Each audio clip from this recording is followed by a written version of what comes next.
Perkenalkan, nama saya Imade Timuardi Gunavinanda dengan NIM 23055111154. Di video kali ini saya akan menjelaskan jawaban dari soal ujian akhir semester mata kuliah solusi persamaan diferensial yang telah diberikan. Pertanyaan yang pertama, apa perbedaan utama antara persamaan diferensial biasa atau ODE dan persamaan diferensial parsial atau PDE?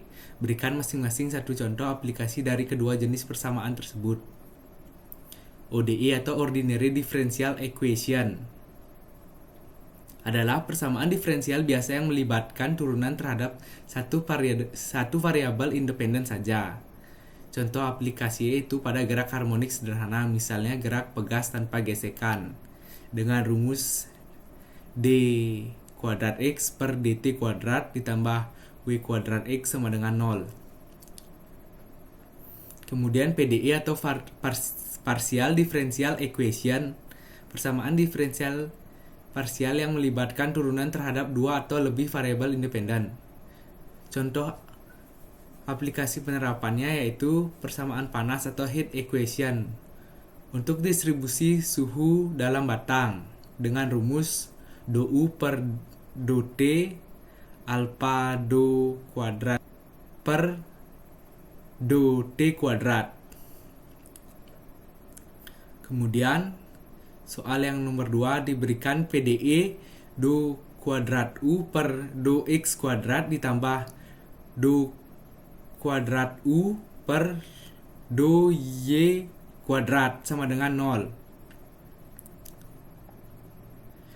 Pertanyaannya, tentukan apakah PDI ini termasuk jenis elips, parabola, atau hiperbolik. Jelaskan alasan klasifikasinya.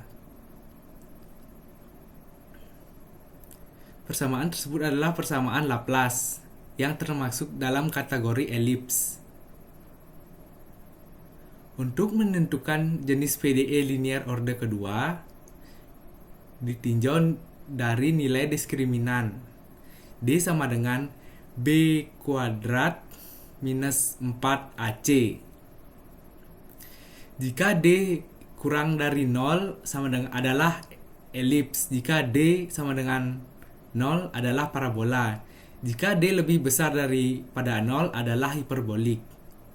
Pada persamaan ini A sama dengan 1, B sama dengan 0, dan C sama dengan 1, sehingga D sama dengan B kuadrat minus 4AC sama dengan 0 kuadrat minus 4 dikali 1 dikali 1 sama dengan minus 4. Maka D sama dengan D lebih kecil dari 0 dan adalah persamaan elips. Kemudian 2B, sebutkan dua contoh fenomena fisik yang dapat dijelaskan menggunakan PDE jenis ini. Yang pertama ada penyebaran panas di batang logam. Ketika suatu ujung batang logam dipanaskan, panas akan menyebar sepanjang batang. Suhu pada titik tertentu berubah seiring waktu karena konduksi panas.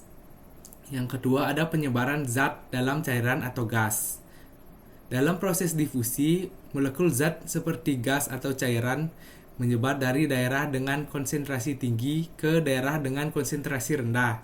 Misalnya tinta yang menetes ke air menyebar secara perlahan.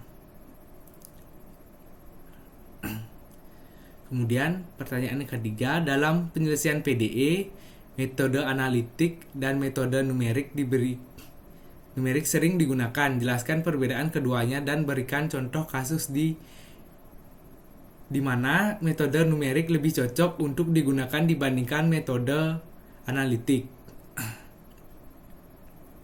Metode analitik menyelesaikan PDE dengan cara menemukan solusi eksak dalam bentuk fungsi matematis. Keuntungannya dalam metode analitik memberikan solusi eksak jika dapat diselesaikan. Kelemahannya hanya berlaku untuk kasus sederhana dengan geometri atau kondisi batas tertentu. Metode numerik menyelesaikan PDE dengan pendekatan diskrit menggunakan algoritma komputasi, misalnya metode beda hingga elemen hingga atau volume hingga. Keuntungannya, dalam metode numerik dapat digunakan untuk kasus kompleks dengan geometri tidak beraturan atau kondisi batas non-standar.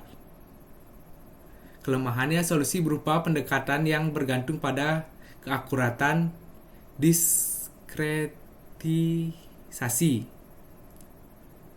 Contoh kasus untuk metode numerik: simulasi aliran fluida dalam saluran dengan bentuk kompleks, misalnya aliran dalam pipa bercabang yang sulit diselesaikan secara analitik.